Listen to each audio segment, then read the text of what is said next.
तो मुझे पता है कि तुम में से बहुत से लोगों ने इस मूवी को नहीं देखा होगा। तो उनके लिए एक छोटा सा ओवरव्यू। तो इस मूवी का मेन प्रोटैगनिस्ट एक लड़की है जिसका नाम कोकोरो है और वो युकिशिना 5th मिडिल स्कूल की एक स्टूडेंट है। वो स्कूल जाना पसंद नहीं करती और वो डेली का कोई ना कोई बहाना लगा रही है जिससे उससे स्कूल ना जाना पड़े और वो अपने कमरे में बंद पड़ी है। एक दिन वो इसी तरह अपने कमरे में बंद होती है कि अचानक उसके कमरे में जो मिरर होता है वो चमकना शुरू हो जाता है और जब वो मिरर के पीछे जाती है तो वहाँ पे एक पूरा का पूरा कैस्टल होता है। एक लड़की जिसका नाम मिस्टर वुल्फ होता है उसको वेलकम करती है और यहाँ पे कोकोरो की 6 ऐसे स्टूडेंट से मुलाकात होती है जो कि युकिशिना 5th मिडिल स्कूल के स्टूडेंट्स हैं। मिस्टर वुल्फ उनको बताती है कि इस कैस्टल के अंदर एक सीक्रेट रूम है जिसकी की उनको ढूंढनी पड़ेगी। जो भी इस की को ढूंढेगा और उस रूम में एंटर करेगा उसकी एक विश पूरी होगी। मिस्टर वुल्फ उनको एक टाइम लिमिट देती है और रूल्स भी बताती है कि अगर वो टाइम लिमिट के बाद इस कैस्टल में रुकते हैं तो फिर एक बहुत ही बड़ा वुल्फ आकर उनको खा जाएगा और उन सबको मार देगा।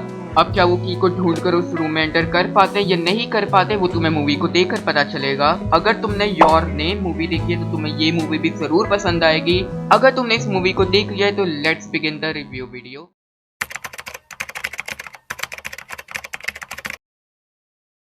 अब स्टोरी की बात की जाए तो स्टोरी बहुत ज्यादा अच्छी थी और हर करेक्टर को बहुत ज्यादा फोकस मिला गया। हर करेक्टर की अपनी स्टोरी थी। ऐसा नहीं हुआ कि किसी करेक्टर को बहुत ज्यादा ही स्टोरी दे दी या किसी को बहुत कम स्टोरी दी। सबको बराबर का स्क्रीन टाइम मिला, लेकिन फिर भी कोकोरो को एज अ मेन प्रोटैगनिस्ट सबसे ज्यादा स्क्रीन टाइम मिला और उसकी स्टोरी को सबसे ज्यादा फोकस दिया गया बाकी करेक्टर्स के मुकाबले में। लेकिन फिर भी बहुत जबरदस्त मूवी थी। एनिमेशन क्वालिटी बहुत अच्छी लगी मुझे, वॉइस एक्टिंग भी बहुत अच्छी थी। मूवी के पहले घंटे में समझ ही नहीं आ रही होती कि स्टोरी में चल क्या रहा है, लेकिन मेरे लिए सबसे ज्यादा कंफ्यूजिंग और सबसे ज्यादा इंटरेस्टिंग पार्ट वो वाला था कि जब दिखाया गया कि सारे के सारे युकिशिना 5th मिडिल स्कूल के स्टूडेंट्स हैं और वो जब मिलने का प्लान करते हैं फिर भी कोई भी एक दूसरे को स्कूल में नहीं देख पाता, हालांकि सब के सब स्कूल जाते हैं। मूवी के आखिरी 10 मिनट में फिर हमें बताया जाता है कि उनके टाइम पीरियड में फर्क होता है। 7 ईयर्स का गैप होता है हर कैरेक्टर के टाइम पीरियड का। और जब ये सब दोबारा उस कैस्टल में मिलते हैं तो एक दूसरे पे गुस्सा करते हैं कि तुम लोग स्कूल क्यों नहीं आए, कि जब हमने मीटिंग प्लान की भी थी।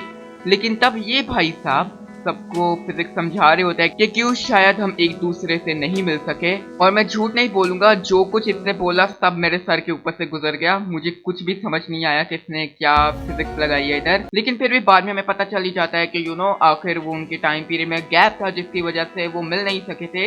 लेकिन फिर बाद में हमें ये बताया जाता है कि आकिही काताजीमा टीचर है। लेकिन फिर भी मुझे एक चीज समझ नहीं आई कि अगर हम कोकोरो के टाइम पीरियड को देखें तो एक्चुअली 2006 था और यूरिशिनो का जो टाइम पीरियड था वो 2027 का था और तकरीबन 20 साल के फर्क होने के बावजूद आई डोंट नो व्हाई जो काताजीमा टीचर थी उसकी उम्र बिल्कुल तकरीबन सेम ही दिखाई गई। जितनी उम्र उसकी 2006 में दिखाई गई तकरीबन उतनी ही उम्र उसकी 2027 में भी दिखाई गई। और I think may be animation में भी कोई गलती हो सकती है, मुझे इसकी बात की तो समझ नहीं आई। और एक और चीज जो कि सबसे ज्यादा कंफ्यूजिंग मुझे लगी वो ये थी कि हमें मूवी के एंड में दिखाया जाता है कि मिस्टर वुल्फ जो कि रियोन की बहन है जो कि मर चुकी थी कि जब रियोन छोटा था। मूवी की स्टार्टिंग में खुद मिस्टर वुल्फ ये कहती है कि वो बड़ा वाला वुल्फ है वो उसे खा चुका है और अब वो मर चुकी हुई है। लेकिन अगर हम रियोन की स्टोरी को देखें तो उसके मुताबिक तो वो बीमार थी और वो हॉस्पिटल में मरी थी। तो ये मुझे कंफ्यूजिंग लगा थोड़ा सा और मुझे इसकी कॉन्सेप्ट की समझ नहीं आई। अब अगर हम कोकोरो की स्टोरी की बात करें कि हमें दिखाया जाता है कि वो एक लड़की की वजह से स्कूल नहीं जा रही जिसने उसकी जिंदगी बर्बाद कर रखी है, जो उसकी सबसे ज्यादा बेस्ट फ्रेंड थी और वन एंड ओनली फ्रेंड थी, उसको उसके खिलाफ कर दिया। जिस लड़के को वो पसंद करती थी उसको उसके खिलाफ कर दिया। इसी तरह के रूमर्स फैलाकर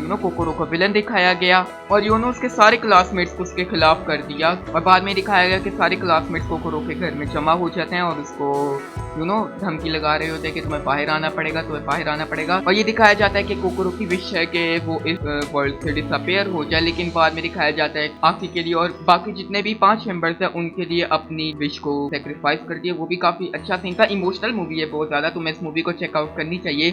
और मुझे सबसे ज्यादा सैड पार्ट वो लगा कि जब की को ढूंढ लिया जाएगा तो उसके बाद सब अपनी ये मेमोरीज जो उन्होंने इस कैस्टल में बिताई और जो वो एक दूसरे से मिले वो सब कुछ भूल जाएंगे। आई थिंक वो काफी सैड पार्ट था। लेकिन फिर भी एंड में दिखाया जाता है कि रियोन और कोकोरो अपने ओवर वर्ल्ड में भी वो एक दूसरे से मिल पाते हैं। हालांकि काताजीमा भी सबसे मिल चुकी होती है लेकिन फिर भी कोई भी एक दूसरे को नहीं याद कर पाता। कोकोरो का एंड में सेक्शन चेंज हो जाता है और उसकी स्टोरी भी सेट हो जाती है काफी अच्छी। मुझे योर नेम भी पसंद आई थी और मुझे ये मूवी भी सच्ची बहुत पसंद आई। एक्चुअली मूवी बहुत ज्यादा अंडररेटेड है। लाइक अगर तुम इसका इंग्लिश में नाम सर्च करो तो मे बी तुम्हें वेबसाइट पे ये मूवी दिखेगी भी नहीं, लेकिन अगर तुम इसका जापानीज में नेम सर्च करे तो तुम्हें मिल जाएगी मूवी। गूगल में तो अगर तुम इंग्लिश में सर्च करोगे तो तुम्हें डेफिनेटली मिल जाएगी। बाकी आज के लिए इतना ही, तुम इस मूवी को जरूर चेकआउट करो, इस मुतालिक अपने रिव्यूज भी कमेंट सेक्शन में जरूर दो। मिलते हैं तुमसे नेक्स्ट एनिमे रिव्यू की वीडियो में, तब तक के लिए गुड बाय।